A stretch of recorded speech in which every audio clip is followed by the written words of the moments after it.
तो हेलो दोस्तों, स्वागत है आप लोगों का हमारे चैनल पे। और आज मैं लेके आया हूँ आप लोगों के लिए सीयूईटी इंग्लिश की प्रिपरेशन की एक और वीडियो। लास्ट वीडियो में लेके आया था फैक्चुअल पैसेजेस के ऊपर। मैंने एक पैसेज सॉल्व करके आपको बताया भी था और बाकी के पैसेजेस को सॉल्व करने के लिए दिया था, जिसका लिंक नीचे डिस्क्रिप्शन बॉक्स में था। तो मेक श्योर कि आप जो भी एक्सरसाइजेस मैं दे रहा हूँ उनको परफॉर्म जरूर करें, क्योंकि अगर उन्हें परफॉर्म नहीं करोगे ना तो एट द एंड कोई भी बेनिफिट नहीं है, कोई भी फायदा नहीं है। बहुत ज्यादा जरूरी है एक्सरसाइजेस को इक्वली परफॉर्म करना। समझ में आ गई बात? ठीक है। तो आज मैं पैसेज नंबर 2 को डिस्कस करने वाला हूँ और पैसेज नंबर 3 और 4 जो था उसके आंसर्स भी बताने वाला हूँ। अगर कोई भी बच्चा चैनल पे पहली बार आया है तो मेक श्योर आप चैनल को सब्सक्राइब जरूर कर लेना, बेल आइकन को हिट जरूर कर देना, ताकि लेटेस्ट वीडियोस की नोटिफिकेशन आप लोगों को सबसे पहले मिलती रहे। और हाँ, मैं आंसर बताऊं उससे पहले अगर चाहो तो तुम क्वेश्चंस को सॉल्व करके भी देख सकते हो। जो लिंक है वो नीचे डिस्क्रिप्शन बॉक्स के अंदर अवेलेबल है नोट्स का। ठीक है। तो भाई साहब, हम सीयूईटी इंग्लिश की बात कर रहे हैं। सीयूईटी इंग्लिश के अंदर हम लोगों ने स्टार्ट किया था फैक्चुअल पैसेजेस को प्रिपेयर करना। किसको भाई तैयार किया था? फैक्चुअल पैसेजेस को तैयार करना है ना। मैंने आपको बताया था कि सिलेबस के अंदर 3 तरीके के पैसेज हैं, जिसमें पहला है फैक्चुअल पैसेज, दूसरा है नैरेटिव पैसेज और तीसरा है लिटरेरी पैसेज। तो फैक्चुअल पैसेज के कुछ क्वेश्चंस जो थे मैंने दे रखे थे। आई होप आप लोगों ने सॉल्व किए होंगे। बहुत समझदार बच्चे हो तुम लोग, तुम जरूर ट्राई कर रहे होगे। किसी किसी का बोर्ड एग्जाम अभी खत्म नहीं हुआ है तो कोई दिक्कत नहीं है, बाद में ट्राई कर लेना, लेकिन ट्राई जरूर करना। ट्राई जितना ज्यादा करोगे उतना ज्यादा अच्छा रहेगा, जितनी प्रैक्टिस करोगे उतनी ज्यादा अच्छी रहेगी। तो ये वाला जो पैसेज आप लोगों को सामने दिखाई दे रहा है ये हम लोगों ने सॉल्व करके देखा था। ये पूरा का पूरा पैसेज हमने सॉल्व करके देखा था। इसके जो क्वेश्चंस है वो भी स्टडी किए गए थे। आज जो पैसेज मुझे सॉल्व कराना है वो ये वाला है। ठीक है, जो कि पैसेज नंबर 2 मान के चल सकते हो आप। ये आपका पैसेज 2 मान के चल सकते हो जो आज हमें सॉल्व करना है। ठीक है, तो इसको एक बार देखते हैं, ध्यान से समझते हैं। ठीक है, मीनिंग क्या है? देखो भाई, क्या लिखा हुआ है? पिजन्स। इसे पिजन भी कहा जा सकता है। Pidgins are languages that are not acquired as mother tongue. मतलब पिजन किसे बोला जाता है? ऐसी लैंग्वेजेस को बोला जाता है जिनको as a mother tongue achieve नहीं किया जाता, और इनको यूज किया जाता है एक रिस्ट्रिक्टेड सेट की तरह कम्युनिकेटिव फंक्शंस के लिए। मतलब पूरी तरीके से एक लैंग्वेज पे आधारित ये नहीं होती है। ये बेसिकली फॉर्म होती है मिक्सचर ऑफ डिफरेंट लैंग्वेजेस, और इसमें लिमिटेड वोकैबुलरी होती है, सिंप्लीफाइड ग्रामर होती है। ठीक है, इनका मेन पर्पस होता है बस communication between speakers of mutually in unintelligible languages. इसका मतलब कि अगर किसी को स्पेनिश आती है और किसी को हिंदी आती है और उनके बीच में बात करनी है, उनके बीच में बात होनी है, तो भाई अब दोनों कैसे बात करेंगे? अनइंटेलिजिबल हैं दोनों के दोनों, लैंग्वेजेस अलग अलग हैं, तो वो बात कर सकते हैं इस पिजन के मदद से, है ना। And become essential in multilingual areas. Multilingual areas में बहुत इंपॉर्टेंट है, क्योंकि भाई ऑब्वियस सी बात है, सबकी अपनी अपनी लैंग्वेजेस है, कैसे बात करेंगे, है ना। अब इसके बाद भाई एक और वर्ड आता है, दैट इज क्रियल। क्या आता है? क्रियल। अब क्रियल क्या है? Develops from a pigeon. ये पिजन से फॉर्म होती है। अब बेसिकली क्या है कि जैसे मान लो मुझे इंग्लिश लैंग्वेज नहीं आती है, मैं टूटी फूटी इंग्लिश लैंग्वेज को यूज करता हूँ, लेकिन ये इतना ज्यादा डेवलप हो जाए कि मेरी जो आने वाली जनरेशन है वो इंग्लिश को as a mother tongue use करने लग जाए, तो वो पिजन क्या बन जाती है? क्रियल बन जाती है। ठीक है भाई, वो पिजन क्या बन जाती है? क्रियल बन जाती है। देखो ये है ना, a creole develops from pidgin when the pidgin becomes the mother tongue of the community. ठीक है, to cope with the consequent expansion of communicative function the vocabulary is increase. Vocabulary increase हो जाती है इसमें। ग्रामर जो है वो पहले सिंप्लीफाइड थी लेकिन अब कॉम्प्लेक्स हो जाती है। मतलब पिजन में थोड़ी सिंप्लीफाइड होती है, इसमें कॉम्प्लेक्स हो जाती है। And where a creole and the standard variety of English coexist as in Caribbean there is a continuum from the most extreme. मतलब अब जो क्रियल होता है उसके अंदर जो स्टैंडर्ड वेराइटीज आ जाती हैं, तो वो एक कॉन्टिन्यूम क्रिएट कर देता है। ये टर्म जो है, इसका मीनिंग जो है अभी क्वेश्चन के अंदर आप लोगों को समझ में आ जाएगा। ठीक है, यहां तक आप लोगों को समझ में आ गया? आई होप बच्चों यहां तक आपको समझ में आ गया होगा। इससे आगे की बात करते हैं। देखो यहां लिखा हुआ है, इतना ज्यादा क्लियर नहीं है बट समझ में आ रहा होगा मेरे हिसाब से। अब क्रियल फॉर्म हो जाती है to form that is the closest to the standard language. मतलब अब ये क्रियल जो है वो एक स्टैंडर्ड लैंग्वेज बन जाता है क्रियल कॉन्टिन्यूम में।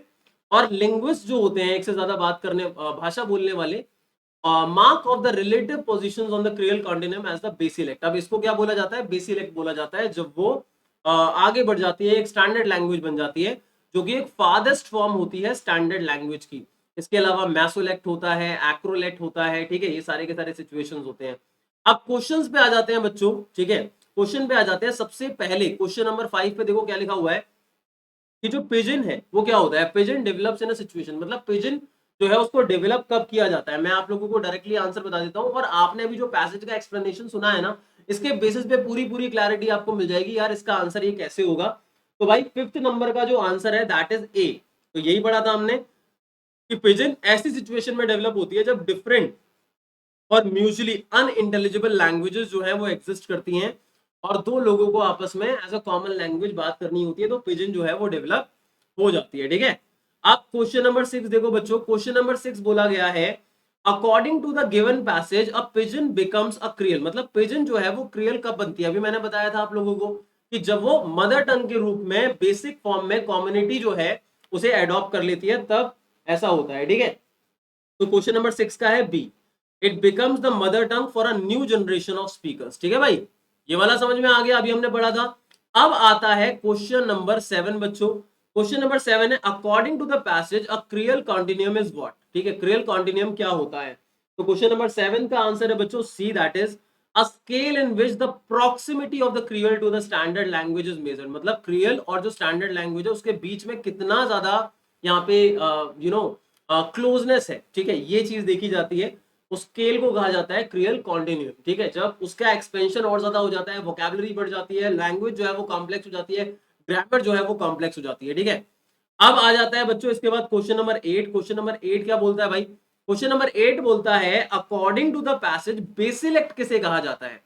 बेसिलेक्ट किसे कहा जाता है भाई, क्वेश्चन नंबर 8 का आंसर है बच्चों B, that is a form of creole which is farthest from the standard language. Farthest जो लिखा हुआ है ये मेनली होगा फादर्स्ट। ठीक है, स्टैंडर्ड लैंग्वेज से थोड़ा दूर। ठीक है, लेकिन उनके बीच में प्रॉक्सिमिटी होती है, क्लोजनेस होती है। और बहुत इजी क्वेश्चन पूछा गया है भाई, सिंप्लीफाइड का अपोजिट, अपोजिट का मतलब क्या होता है, एंटोनिम पूछा गया है।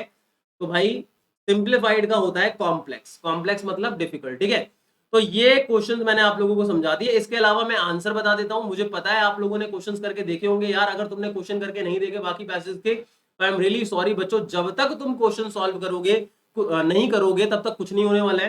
क्वेश्चन नंबर 10 का आंसर क्या है, रिसर्च के ऊपर बेस्ड पैराग्राफ था, रिसर्च के ऊपर।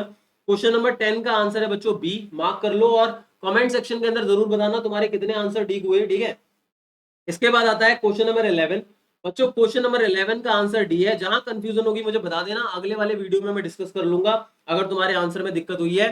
क्वेश्चन नंबर 12 की बात करते हैं बच्चों, क्वेश्चन नंबर 12 का जो आंसर है दैट इज अगेन डी।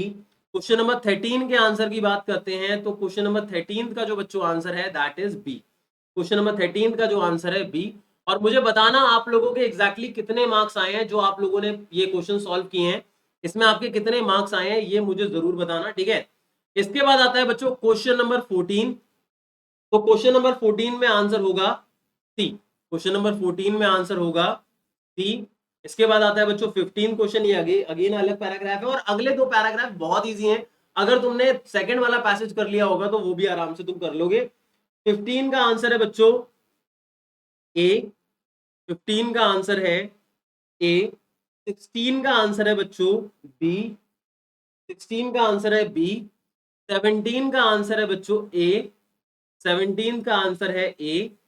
इसके बाद आ जाता है भाई अगला क्वेश्चन 17 के बाद, वेट अ मिनट, 17 के बाद आता है बच्चों 18।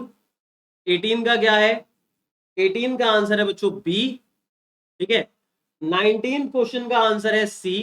ठीक है भाई, 19 क्वेश्चन का जो आंसर है दैट इज सी। इसके बाद आता है क्वेश्चन नंबर 20। क्वेश्चन नंबर 20 की अगर हम बात करते हैं तो 20 का आंसर होगा बच्चों बी, मूड। 21 की बात करते हैं, 21 का आंसर होगा ए। 22 की बात करते हैं, 22 का आंसर होगा डी। और 23 की बात करें बच्चों तो 23 का आंसर होगा बी।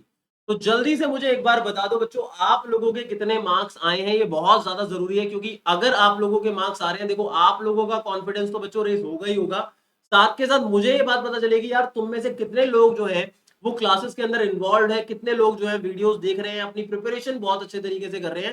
क्योंकि टीचर को भी मोटिवेशन मिलता है जब स्टूडेंट मेहनत कर रहा होता है। तो कमेंट सेक्शन के अंदर जरूर मैसेज कमेंट लिखा करो। टेलीग्राम ग्रुप जो है उसको ज्वाइन कर लो, किसी भी बच्चे ने अगर हमारा टेलीग्राम ग्रुप ज्वाइन नहीं करा है दोस्तों, आई वुड रिक्वेस्ट हमारा जो टेलीग्राम ग्रुप है उसको ज्वाइन कर लो। टेलीग्राम का लिंक नीचे डिस्क्रिप्शन बॉक्स में आपको मिल जाएगा, कमेंट सेक्शन के अंदर मैंने पिन भी कर रखा है, वहां पे भी टेलीग्राम ग्रुप आप लोगों को मिल जाएगा, उसका लिंक मिल जाएगा। ज्वाइन करोगे तो फायदा क्या होगा, स्ट्रेट फॉरवर्ड मुझे मैसेज कर सकते हो, स्ट्रेट फॉरवर्ड मेरे रिप्लाई मिलेंगे और इससे आप लोगों का बहुत ज्यादा बेनिफिट होगा। ठीक है, तो हमारे 4 पैसेजेस का पार्ट कंप्लीट हो चुका है। अब मेरी जो नेक्स्ट वीडियो आएगी, मोस्ट प्रोबेबली मैं देखूंगा कल तक मेरी वीडियो आ जाए। नेक्स्ट वीडियो के अंदर आगे और कुछ पैसेज को सॉल्व करने की कोशिश करेंगे, या फिर इसके बाद नैरेटिव पैसेज वाला पार्ट देख लेंगे, या फिर स्ट्रैटेजी को देख लेंगे कि किस तरीके से स्टेप बाय स्टेप आप एक्चुअल पैसेज को सॉल्व करने वाले हो, और उसी तरीके से आगे के पैसेज को भी आप सॉल्व करोगे। ठीक है बच्चों, मिलते हैं अपने अगले सेशन में, तब तक के लिए bye bye, take care, thank you so much. अपने दोस्तों को चैनल के बारे में इन्फॉर्म करो और सब्सक्राइब करवाओ ताकि उनकी भी सीयूईटी की प्रिपरेशन हो पाए। Bye bye, take care, thank you so much for being here.